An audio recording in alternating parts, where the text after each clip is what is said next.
Hello and welcome to my talk on the Go. My name is Hampton. I'm an IBM developer advocate and software engineer, Tech Jam podcast co-host, open source contributor, and a Go enthusiast. You can see my social media credentials there on the screen, or you can scan the QR code and it will take you to a website which have both of them on. Alternatively, you can just look on my website as well. It is www.liamhampton.com. So today we're going to be talking about some of the basic features of Go, a little bit of the history, some benefits, where you can use it. I'm going to plug Call for Code, which is like an IBM initiative using tech for good, and then I'm going to show you a pretty cool demo afterwards. So let's get into it. What is Go? So Go is an open source programming language, and it makes it so easy to build simple and reliable and efficient software. Now, this is something that we definitely cannot disagree with. Okay, this is from Golang.org. It kind of sums it up in a nutshell. It's amazing. So Go is one of the best close-knit communities I think there is out there. My personal opinion of this is probably because of its quirks and its 21st century marketing. It's simply just fun. It's just really fun to learn and fun to maintain. So a really quick, brief history. I'm not going to try not to bore you too many slides on the boring stuff. So its name derived from the animal. It's a gopher. I think that's probably self-explanatory, really, hence the name of the language. It's open source, so it's been open source for many years now. Fantastic, great community, great ecosystem around it. And it was created by Google engineers and launched in 2009. So let's just take a little look at some of the benefits. So these are just going to really sum it up in a nutshell, I guess. It's a server-side language for infrastructure. It's very much a back-end server language for server-side programming, and it's just an all-around great thing for networking. You can scale up quite quickly with it and quite easily. Go applications scale it's really flexible in terms of implementation, and with its rigid structure, some might say it's pretty difficult to go too drastically wrong with it. When scaling up. So whether it's microservices in containers, or whether it's serverless, it's just a solid choice. The package management in Go has been a little bit flaky over the past couple of years, but it's much better now. So since version 1.11, Go modules has been the standard package manager in Go. Prior to this, it was a little flaky with the likes of dep, glide, and Go vendor. But with Go modules now, it is certainly a consistent standard now. The standard library is really comprehensive. It's amazing. You can create some pretty heavyweight applications without needing any external libraries. So it includes most of what you need to get started right out of the box, making it a bit more friendly for new Gophers and very powerful without any assistance. It's cross-platform, and this compatibility kind of speaks for itself. You build your Go code into a binary, and you can execute it on many of the different architectures that it supports. It's lightweight, it's really quick, and it's just binary code basically. So let's look at a couple of the features. Concurrent logic, we'll start with concurrency. This is one of the main key attributes of the language. Go routines and channels, interrupts and so on. It's got all the power of Java with its concurrency, but with half of the overheads. It's got a very minimalistic approach. And by this, I mean it's very much like Node.js in terms of syntax. It's quite good if you can learn basic Java and then move across. It's quite good and not too complicated to pick up. And it's type safe. By this, I mean the code only has access to authorized memory locations. It uses pointers authorized memory locations. It's garbage collected, and by this just means it essentially follows the program around to free up memory that isn't being used anymore.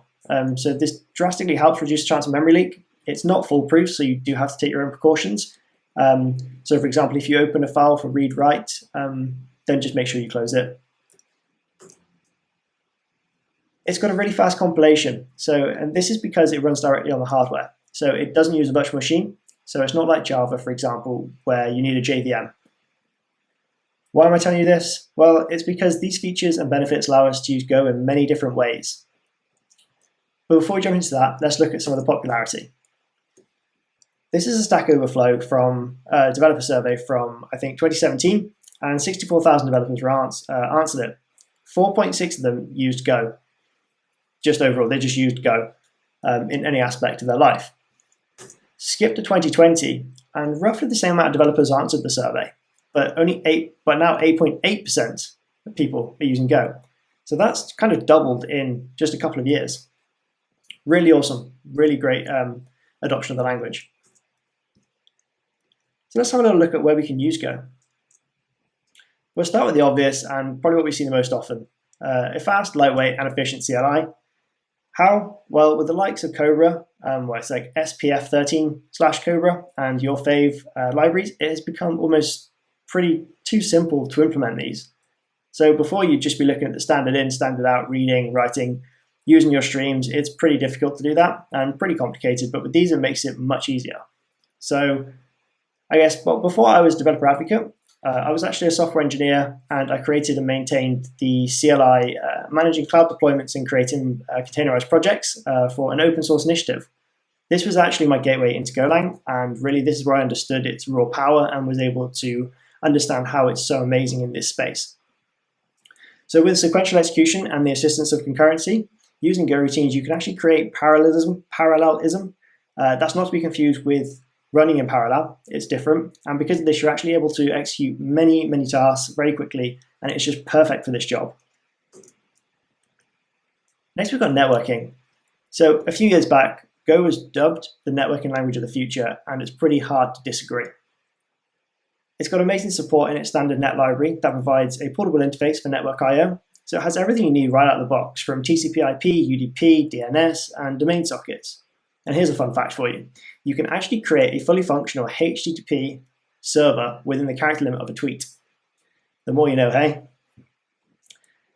Let's not ignore the support of other powerful open source libraries. So we've got the likes of Gorilla Mux. It's one of the most well-known and probably one of the most used for networking in Go. There are a few others, but this is probably the one that's most common. So with all of these, they've got really good and wide support for data transfer, and the ability to encode complex data types really efficiently is actually a very powerful thing in Go. One of the most common data transfer standards is JSON, but Go also has great support for gRPC, which is remote procedure call. This allows you to just talk to many other microservices pretty seamlessly across your ecosystem. Really great tool. Serverless, it is ready, it is here, and it is actually an integral part of a lot of organizational infrastructure. Serverless is essentially kind of just coding in the cloud, if you want to put it that way. You can create and execute functions without needing to worry or even know about the underlying hardware or the pipeline for the build infrastructure. This is really good, and let's just give an example as to why. Imagine you have a nightly batch job for 30 minutes, and it runs a test suite, and that's what you need it for. It doesn't really seem worth it to pay for infrastructure if you're going to be keeping the system alive for another 23.5 hours of the day if you're not using it. So serverless kind of solves this issue where you only pay for what you use, so it cuts a lot of costs, and it's event driven. So when you tell it to do something, it'll do it, and that's it. It won't hang around. It won't wait for you to call it. It will just do it upon execution. So it's event driven. So a couple of examples here. You've got Google Cloud Functions, you've got IBM Cloud Functions, you've got Azure Functions, and AWS Lambda. There are plenty others out there that you can use. These are just some of the most well-known ones. Of course, they comes with its catch. You don't want to get too deep into them if you end up wanting to migrate, because you could end up with vendor lock-ins, for example. But still an awesome thing for Go, because if there's a build pack for that language or for your specific language, you can run a serverless function. So next we have data science, and this is a bit of a wild one. You might usually associate Python and Jupyter Notebooks with data science with its usage, with like the likes of pandas and NumPy and so on. However, the attributes that Go brings to the table can be just as useful and quite compelling. You have the cross-platform compatibility, concurrency, quick scaling, high availability, high throughput, tiny memory footprint, garbage collection. There's so much more. The list is endless. But just like in most open source communities, you can almost always find what you're looking for, or the equivalent of what you're looking for in a different language. So Jupyter Notebook compiler for Go, for example, we've got you covered. There is Go for Nose. Or how about you fancy a bit of machine learning? So we've got you covered. We've got Gorgonia. Gorgonia is an up-to-date library helping to facilitate machine learning, algorithms, and mathematical equations. So not much we said for its testing though. It's down at 56%. I have seen worse. Maybe somebody here can help them out. So before we move on, let's just take a quick look at these metrics. This is just a screenshot showing some of the most performance-intensive algorithms that are out there. And as you can see, we've got the likes of M-body, spectral norm, and so on. But you can see here how Go knocks Python out of the water with all of these. Look at these benchmark tests. What have we got? We've got M-body. We've got the execution time in Go of 6.38 seconds, and Python is 567 seconds. That's pretty mad. And you've got, what, a quarter of the memory footprint. It's great. It's amazing. So I guess what I'm trying to say here is there's such a strong developer community and supportive ecosystem, allowing Go to strive in the areas that you wouldn't immediately think of, such as data science. Next up, we've got web development. So this is a kind of a controversial one. There's a couple ways you can implement Go in web development. And the first way is simply as a server. So simply put, you can just replace Node Express or Rails backend with Go. So this is a stack that I often use for proof of concepts. This is why, this is using MongoDB as a database, Go as a server, and React as a front end. So the eagle-eyed viewer here will notice that this is just a MERN stack, but it is just replacing Node and Express with Go. It's no more complicated than that. A second way, and certainly a way which I've not seen used as much, however, it's still very much possible and available for everybody to use in the core package of Go, and it is the HTML template library. So this will allow you to have a HTML template or HTML file within the root of your project, and you can just create and manipulate values within the HTML DOM, just using this as a template library. It works very similar to Handlebars, if you've ever used that before, or maybe Python Django. And probably the most far-out example to share with you today is microcontrollers. When you think of a microcontroller, I would most likely expect you to think of maybe like an Arduino with C++ or some other low-level machine code. But however, let me divert your attention to a project called TinyGo. So this compiler is designed specifically for use on microcontrollers, WebAssembly, and even for CLI tools. How amazing is that? And you can visit the link there. It is tinygo.org. You just need to write your code, connect your device to a serial port, and flash it to the board. And you will see me do this in a demo after this presentation.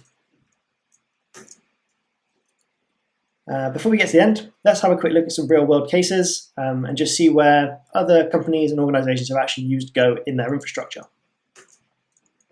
Docker. I can only assume people have either heard of it or used it, and if you don't, it is all around containers and container images and making it packaged code really portable. So containers have been around for a long time, but Docker was certainly a catalyst and an instrumental tool in the cloud-native movement. And since its introduction as an open source tool in 2013, this has been abundantly clear. Okay, it allows users to create their projects and in a containerized fashion and remove the age or saying it worked on my machine.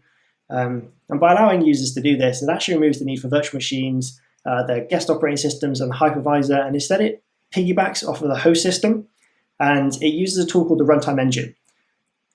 Just for the sake of this, Docker actually just uses the CLI, Go in their CLI, and they use the SPF 13 CLI framework, Cobra, which I mentioned earlier. Secondly, we've got Kubernetes. So very much like Docker, or the Docker revolution, Kubernetes goes hand in hand with containers, and it shortly followed Docker actually with its initial release in 2014. So Kubernetes is also an open source project with declarative management, and is arguably just the de facto default option for any cloud-hosted container orchestration. This in itself is a whole other talk and another kettle of fish, which I'm not going to get into here. But for the sake of this, all I'm going to say again is much like Docker, in their CLI they use Go, and they use the SPF 13/Cobra CLI framework. And finally, we've got Uber. This is a bit of a wild card. I think we're all aware of what Uber is. We see it in the news enough, but for argument's sake, it is a transport hire company. Uber use Go for their geofencing services, and this is just a complicated way of saying they set virtual boundaries based on coordinates. So the three main reasons Uber used this or chose Go for this is firstly because of the high throughput, low latency requirements that they needed. They receive hundreds of thousands of requests per second, and they need to concurrently handle these requests. So Go is a perfect option there. Secondly, the CPU intensive workload that comes along with those requests. So you've got all of these requests coming in, something needs to handle them concurrently, and that's going to suck out a lot of the CPU power. So these requests actually require a point and polygon algorithm, which is just about as intense as it sounds. It really is very mathematically heavy, and it's really hard on the CPU. So again, that's why they used Go. And finally, they required non-disruptive background loading to enable them to have the most up-to-date data for the geofencing lookups. So Go routines and channels really were, again, just a savior for this one. If you really fancy having a look at these, Uber have made this public on their engineering page, and that is eng.uber.com. So feel free to go check it out. Now, that is the end of my talk, or my Go talk, should we say. Now, I just want to bring on Call for Code. And Call for Code is an IBM initiative where they are the founding partner with Code and Response. And what it's all about is actually using tech for good. So putting into practice or taking into consideration all of these problems that we have around the world and seeing how we can implement brand new technical solutions. So they take on the world's greatest challenges. And it started in 2018 with natural disasters. And in 2019, again, with natural disasters. And 2020, we had climate change along with COVID and Call for Code for racial justice. And now in 2021, we have got climate change again. And you might not be able to see that because I might be covering the little box with my camera thing here. But essentially, over the years, Call for Code has just asked for technology solutions in a variety of pressing social, environmental, and justice issues, with challenges formulated by bringing technologists together with domain experts. And you can see here, there's just so many great projects have been implemented over the couple of years. I managed to reach the global finals within IBM, and it was just an absolutely fantastic experience.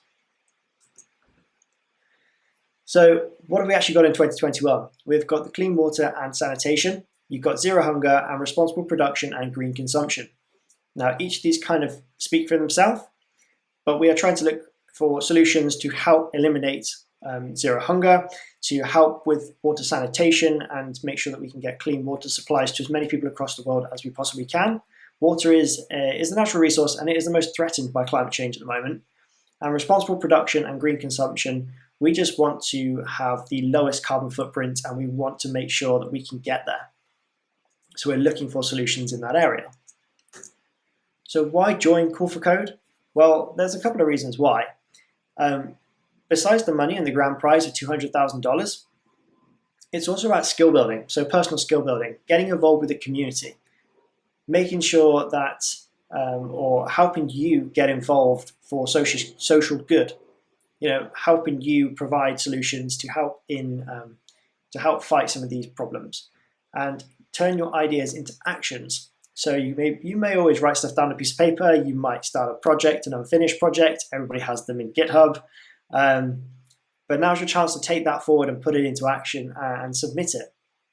Who knows? You could win this grand prize, and you could actually have your solution deployed around the world somewhere. So what are the steps? Step number 1 is to join the community. So if you create an IBM Cloud account with that you get $200 free credit. So just convert that into pounds, and that's the equivalent you get. You get Call for Code updates, and you can access the Slack channels and the Slack community. Step 2 would just be to assess the resources. So choose which topic you want to tackle, whether it be zero hunger, clean water and sanitation, or the responsible production and green consumption. So choose one of those for your solution. And then 3, you need to get connected with everybody. You need to find teammates, meet the experts, SMEs, you can ask as many questions as possible. That's the most important part about it. And you get to join developers all around the world. And step number 4 is to just submit your solution. So it's pretty good. It's not too complicated to do that. You just create a short 3-minute video pitch. You have a project description and have some really good, awesome source code up in GitHub repository. And that is all. I will be sending out links for all of this in as resources to accompany the material for this PowerPoint and this video. And that is everything from me. Thank you very much for listening. I hope you've enjoyed something, and I hope you've learned something as well. Thank you again. So you can access my social media here on using this QR code or my handle. And following this, we will actually have a video. I will show you how to get TinyGo onto an Arduino. See you in a second.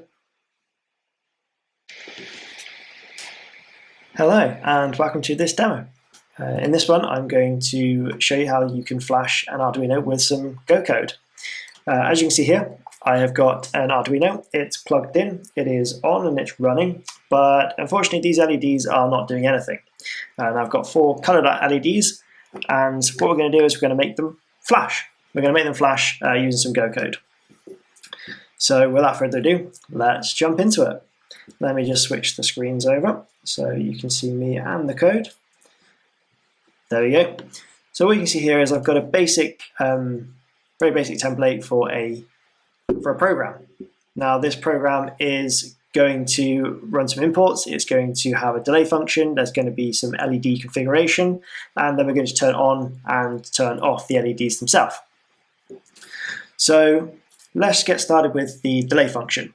So we need a delay because we want to turn all the LEDs off, or one of them on, and then turn it off, and then turn the next one on, and then turn the next one off, and so on and so forth. So we need a delay function for that. So let's just quickly go and write a delay function. And we're going to have it, we're going to say time is an unassigned integer of 16 bits. And let's just say, let's have it sleep for about a second or half a second or something like that. So let's just say time of duration, and then let's say 1, 2, 3, 4, 5, 6. Let's go for 6. And then we're going to times that by 32.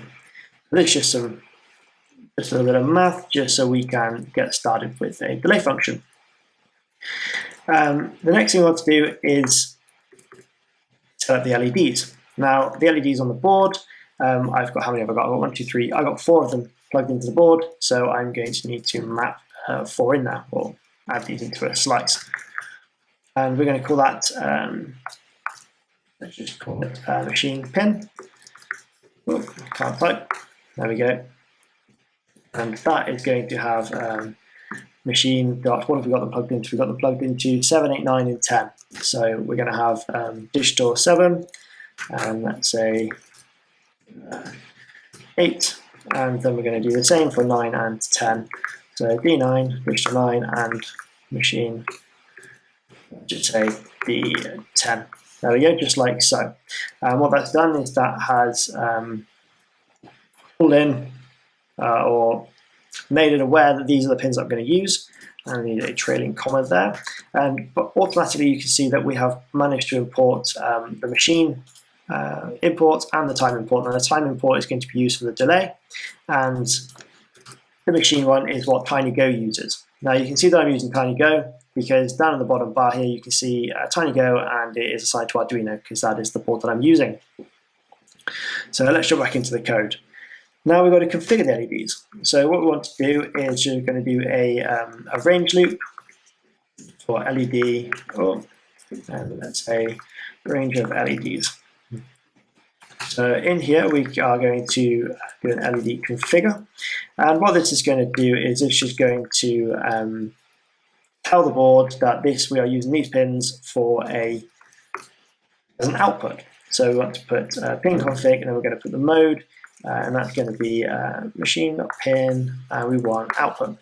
So that's just looping over every single pin inside LEDs, inside the LEDs array there, or slice, whatever you want to call it, and it will tell it as an output. Next, what we want to do is we want to be able to turn them on and off. So let's go beneath this one here, and let's assign some variables. We're going to have index and let's say delta. We assign that to 0 and 1 retrospectively. So we're going to do another for loop, and inside this for loop we're going to say for I in the range of LEDs, range LEDs, we are going to set them to a value. So we're going to do LED dot set, and let's say if I is equal to index, we want to set it. Okay. And beneath that, we are then going to check, or in fact, we're going to assign index to, we're going to add and then assign index to delta, so that it becomes a new integer, or new value, should we say, better way of saying it. Underneath that, we are then going to check if index is equal to 0, because if it is equal to 0, then we want to multiply and assign a value again to turn it on. So we're going to check if it's equal to 0, or if index is equal to the length of LEDs minus 1. And then inside here, to turn it on, we're just going to do delta, and we're going to multiply. So we're going to multiply and assign that to minus 1. And then I think the last thing we need to do is call a delay function to turn it on and off. So quite simply just do that. Now this is all the code I believe we need to flash our Arduino with some code to turn on and off the LEDs. There's no errors there that I can see. It all looks pretty good to me. So next I need to write a command to find out what my port is. So this Arduino is connected to my laptop via a USB port. It's actually through a USB hub. So it's going to have a little bit of a different port number. So let's go and find that out, shall we? So that's going to be, usually it's just on /dev/the port, but we need to find out which one we're on. And as you can see here, we're on this lovely USB modem. And to flash it, we just need to do TinyGo flash, and then we want to target the Arduino. So target Arduino, and then give it a port. I'm sure you can write this shorthand and paste that one in there. So let's come out of this, so you can see the board. Now on here you see nothing's happening. If I press enter and flash it, there is an error. Of course there's an error. Where is the error? Let's go and quickly do a bit of debug. And it's saying invalid file name. Of course, I didn't add on a file name. So, and then from here we will add on, let's give it blink demo. Ooh, okay. Fantastic, cool. So hopefully this one, it should work. So we just want to do this one. You can see the LEDs here, and I press enter, give it the file name this time, and would you look at that, they are now flashing. And that is all you really need to do to get TinyGo onto a microcontroller. Pretty cool, hey? Thank you very much for watching and listening. And I look forward to any questions you have about this, because I love spending a lot of my free time on it.